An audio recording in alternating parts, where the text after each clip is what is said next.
Hello, and welcome to this, a review of the Panasonic Lumix 14mm f2.5 lens. Enjoy. Well, before I start, let me set the story straight. Before I bought this lens, I looked a lot online about wide-angle lenses for the Micro Four Thirds system, and I found a lot I liked, but I decided that very early on that I didn't want to have to go into debt to get a wide-angle lens.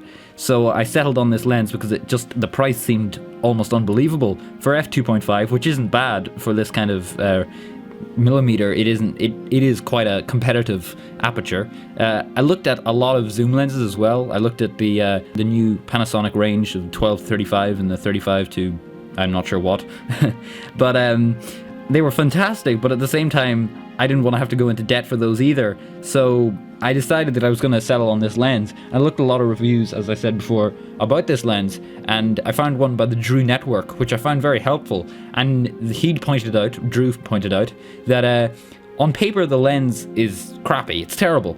But when you start shooting with it, you realize how essential it is to have it with you and how useful it is. I found this to be true, especially on glide cams and other stabilizers. I mean, before this, all I had was a 25mm f 1.4 Leica lens, which, don't get me wrong, is a fantastic lens for the GH3 system, but it's just so cropped. You can't go handheld. I mean, it's going to be shaky even if on a monopod. This lens, you can stick it on a stabilizer or a monopod, anything. It can be shaking a bit and it'll be very usable. So, production quality. As you can see quite clearly from the start, it's a very small lens. It's in fact a pancake lens. And when you look at the aperture, you might think that doesn't look like f2.5 to me. Well, it is actually. It's because the aperture is so close to the sensor, it doesn't matter. You're going to get light through there that you would at an f2.5 aperture. The production quality is okay. I mean, it's plastic, you can't expect too much from it, but it's solid. I mean, it's not gonna like withstand being thrown at a concrete floor, but you can expect it to survive being put in your camera bag and getting bashed about when you start running around shooting a film.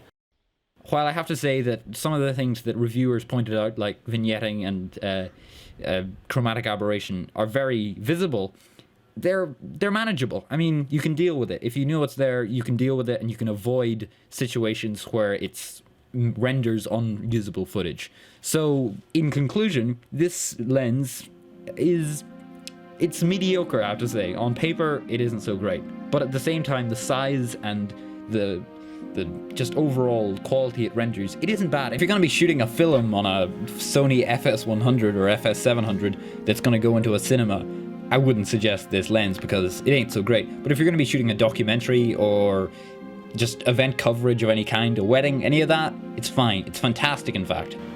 Well, that was my review of the Panasonic 14mm f2.5. Please tune in next time when I review. I guess we're going to find out next time. Goodbye.